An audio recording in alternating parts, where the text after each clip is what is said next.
तो आज हम जिस विषय की गहराइयों में उतर रहे हैं वो रॉबर्ट ग्रीन की एक बहुत ही मशहूर किताब है द 48 लॉज ऑफ पावर। और ये कुछ हद तक विवादास्पद भी है। बिल्कुल विवादास्पद तो है ही। हमारे पास जो सोर्स है उसका शीर्षक है mastering the mechanics of power. और ये सोर्स ना शुरू में ही साफ कर देता है कि ये किताब कोई अच्छा इंसान बनने की गाइड नहीं है। हाँ, ये कोई नैतिकता का पाठ नहीं पढ़ाती। असल में ये दुनिया का एक तरह का एक्सरे है। ये दिखाती है कि सत्ता के नीचे शक्ति यानी पावर का ढांचा काम कैसे करता है, चाहे वो कॉर्पोरेट बोर्डरूम हो, राजनीति हो या हमारे अपने सामाजिक दायरे, हर जगह। बिल्कुल। तो आज हमारा मकसद इन नियमों को सिर्फ पढ़ना नहीं है बल्कि इनकी चीर फाड़ करनी है। ये समझना है कि ये आज भी कितने प्रासंगिक हैं और इन्हें पहचानने की क्षमता हमें क्या सिखा सकती है। तो चलिए इसे खोलकर समझते हैं। सोर्स का जो केंद्रीय विचार है वो बहुत सीधा है, शायद थोड़ा चौंकाने वाला भी, कि दुनिया में शक्ति का एक खेल हमेशा चलता रहता है और जो इस खेल के नियमों को समझता है वो टिकता है, जो अनजान रहता है वो बस एक मोहरा बनकर रह जाता है। इसमें दिलचस्प बात यह है कि ये दुनिया को एक यथार्थवादी मतलब एक रियलिस्टिक नजरिए से देखने को कहती है। ये इस बात पर जोर देती है कि दुनिया वैसी नहीं है जैसी होनी चाहिए, बल्कि वैसी है जैसी वो असल में है। और इंसानी व्यवहार अक्सर तर्क से नहीं चलता। नहीं, वो चलता है असुरक्षा, अहंकार और शक्ति की इच्छा से। तो चलिए इसी यथार्थ की पहली परत को हटाते हैं। नियम number 1, never outshine the master. यानी अपने बॉस या सीनियर से ज्यादा कभी मत चमको। हाँ, और सोर्स में इसका एक क्लासिक उदाहरण है। ऑफिस की मीटिंग वाला है ना? हाँ बिल्कुल। मीटिंग में बॉस कोई छोटी सी गलती करता है और एक बहुत ही काबिल जूनियर है वो सबके सामने उसे सुधार देता है। उसे लगता है कि वाह, मैंने अपनी होशियारी दिखा दी। पर असल में उसने क्या किया है? उसने अनजाने में अपने बॉस के अधिकार को, उसके आत्मसम्मान को सार्वजनिक रूप से चुनौती दे दी है। तो बॉस को गुस्सा आता है। गुस्से से ज्यादा वो असुरक्षित महसूस करता है। उसे लगता है कि ये जूनियर मेरी जगह लेना चाहता है। और फिर जब प्रमोशन की बारी आती है तो उस होशियार जूनियर का नाम लिस्ट से रहस्यमयी तरीके से गायब हो जाता है। लेकिन यहाँ एक सवाल उठता है। आज का जो स्टार्टअप कल्चर है, जहाँ इनोवेशन, मुखरता, इन सबको बहुत प्रोत्साहित किया जाता है, क्या ये नियम वहाँ पुराना नहीं हो गया? ये एक बहुत अच्छा सवाल है। देखिए, नियम का सार नहीं बदला है। अच्छा। हाँ, उसका रूप बदल गया है। आज भी कोई बॉस ये नहीं चाहता कि उसे सबके सामने अयोग्य साबित किया जाए। स्मार्ट तरीका ये है कि आप अपनी काबिलियत का इस्तेमाल बॉस को और ज्यादा काबिल दिखाने के लिए करें। मतलब कैसे? आप अपना आइडिया उन्हें इस तरह पेश करें कि लगे जैसे ये उनके ही मार्गदर्शन का नतीजा है। आप कह सकते हैं, आपने उस दिन जो पॉइंट बताया था ना, उसी पर सोचते हुए मेरे मन में ये ख्याल आया। ओह अच्छा, तो क्रेडिट उन्हें भी मिल गया। इससे आपकी काबिलियत भी दिखती है और बॉस का अहंकार भी संतुष्ट रहता है। आप चमकते हैं, पर सूरज की तरह नहीं, चांद की तरह, जो अपनी रोशनी सूरज से ही लेता है। वाह, ये बहुत ही बारीक लाइन है। हाँ। यानी अपनी काबिलियत को छिपाना नहीं है, बस उसे पेश करने का तरीका बदलना है। एकदम सही। और ये जो छिपाने की बात है, यही हमें अगले नियम की तरफ ले जाती है। नियम नंबर 3, कंसील योर इंटेंशंस। अपने इरादे हमेशा छिपा कर रखो। ये भी बहुत दिलचस्प है। सोर्स कहता है कि अगर आप अपने सारे पत्ते पहले ही खोल देंगे तो या तो लोग आपको रोकेंगे या आपका रास्ता मुश्किल कर देंगे। इसे शतरंज के खेल की तरह समझिए। कोई भी ग्रैंड मास्टर अपनी पहली चाल में ये नहीं बताता कि वो अगले 10 चालों में क्या करने वाला है। जानकारी अपने आप में एक शक्ति है और जब तक वो आपके पास है, कंट्रोल आपके हाथ में है। बिल्कुल। जैसे ही आप अपने बड़े प्लान, जैसे कोई नया बिजनेस शुरू करना या नौकरी बदलना, सबको बता देते हैं, आप खुद को दूसरों की राय, उनके डर और यहाँ तक कि उनकी ईर्ष्या का निशाना बना लेते हैं। पर क्या इसका एक दूसरा पहलू भी नहीं है? अगर कोई हमेशा अपने इरादे छिपाता है तो क्या लोग उसे भरोसे के काबिल समझेंगे? एक टीम लीडर अगर अपनी टीम से ही बातें छिपाएगा तो टीम उस पर विश्वास कैसे करेगी? देखिए, यहाँ भी बारीकी को समझना जरूरी है।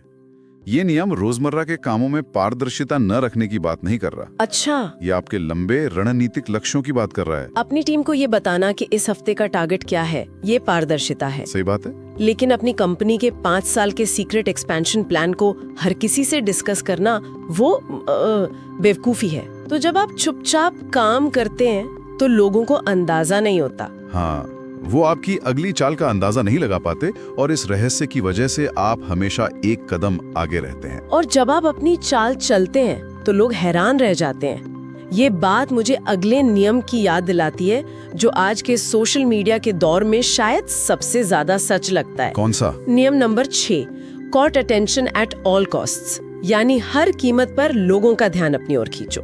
आसान भाषा में, दिखोगे नहीं तो बिकोगे नहीं। हाँ, सोर्स कहता है कि गुमनामी में रह जाना एक भयानक सजा है। ऑफिस में वो कर्मचारी जो चुपचाप बेहतरीन काम करता है अक्सर पीछे रह जाता है। और वो जिसका काम शायद उतना अच्छा ना हो, पर जो हर मीटिंग में बोलता है, प्रेजेंटेशन देता है और मैनेजमेंट की नजरों में रहता है, वो आगे बढ़ जाता है। ये अन्यायपूर्ण लग सकता है, पर सच यही है। हाँ, जो दिखाई देता है वही मौजूद माना जाता है। बिल्कुल। आज तो पर्सनल ब्रांडिंग के नाम पर हर कोई यही कर रहा है। इंस्टाग्राम, लिंक्डइन, हर जगह लोग ध्यान खींचने की होड़ में हैं। लेकिन इस नियम में एक खतरा भी तो है। क्या? अगर आप सिर्फ दिखने पर ध्यान दें और आपका काम खोखला हो, तो ये रणनीति उल्टी पड़ सकती है। उल्टा पड़ सकती है। बिल्कुल। यहाँ रॉबर्ट ग्रीन ये नहीं कह रहे हैं कि सिर्फ दिखावा करो, वो कह रहे हैं कि अच्छे काम को पहचान की जरूरत होती है। ध्यान खींचना अपने आप में मंजिल नहीं है, ये एक साधन है।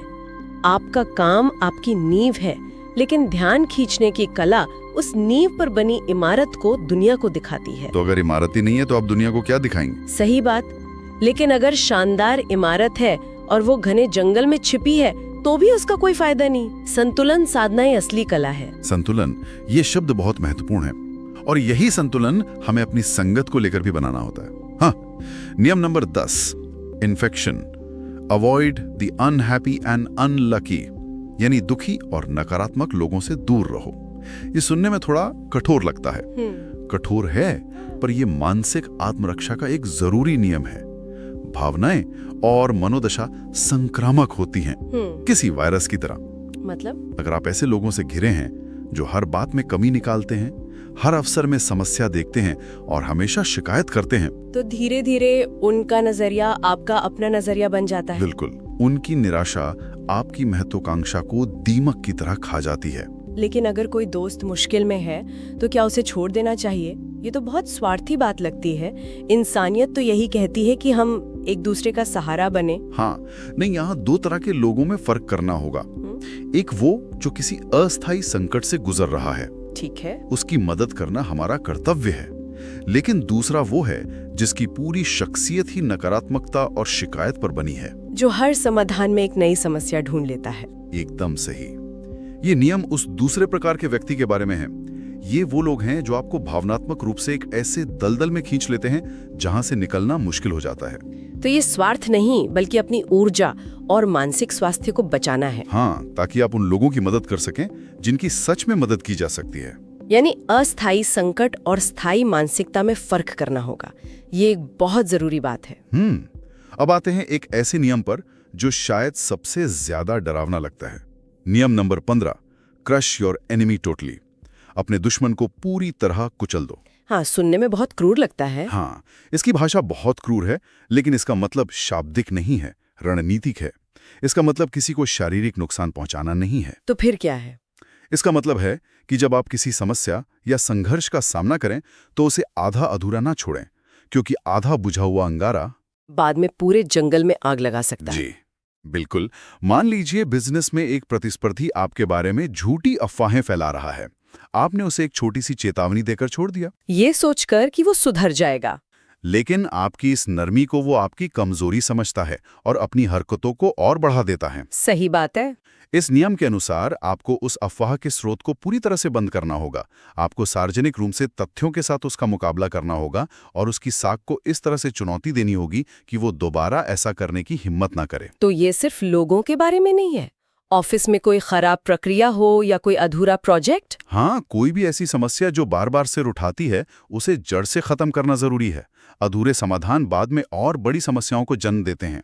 यह निर्णायक होने के बारे में है। निर्णायक होना और दूसरों को समझने की क्षमता। यहीं से हम नियम नंबर 33 पर आते हैं। Discover each man's thumb screw, यानी हर इंसान की दुखती रग या कह लें कि कमजोरी को समझो। की प्रेरणा का स्रोत क्या है, वो किस चीज से प्रेरित होता है और किस चीज से डरता है। जैसे कोई सम्मान का भूखा होता है, कोई सुरक्षा चाहता है, किसी को पैसा चाहिए, तो किसी को बस ये महसूस करना है कि वो नियंत्रण में है। ये हर व्यक्ति की ऑपरेटिंग की को खोजने जैसा है। लेकिन ये तो सीधे सीधे मैनिपुलेशन है। दूसरों की प्रेरणाओं को समझकर उन्हें अपने फायदे के लिए इस्तेमाल करना। यहीं पर इरादे की भूमिका आती है। अच्छा, ये ज्ञान एक औजार की तरह है। एक अच्छा मैनेजर अपनी टीम के हर सदस्य की प्रेरणा को समझता है ताकि वो उन्हें बेहतर तरीके से प्रोत्साहित कर सके। वो जानता है कि किसे सार्वजनिक प्रशंसा से ऊर्जा मिलती है और किसे एक मुश्किल चुनौती से। हाँ, और वो इस ज्ञान का उपयोग टीम को सफल बनाने के लिए करता है। वहीं दूसरी ओर एक शोषक व्यक्ति इसी ज्ञान का उपयोग दूसरों का फायदा उठाने के लिए करता है। उन्हें ब्लैकमेल करने या अपनी बात मनवाने के लिए। सही। तो ज्ञान अपने आप में तटस्थ है, उसका उपयोग उसे अच्छा या बुरा बनाता है। और यहीं पे हमारे सोच की सबसे बड़ी चेतावनी आती है कि ये किताब शक्ति के खेल के नियम सिखाती है, और इन नियमों का इस्तेमाल दूसरों पर हावी होने के लिए नहीं, बल्कि खुद का बचाव करने के लिए किया जाना चाहिए। ये सबसे महत्वपूर्ण बिंदु है।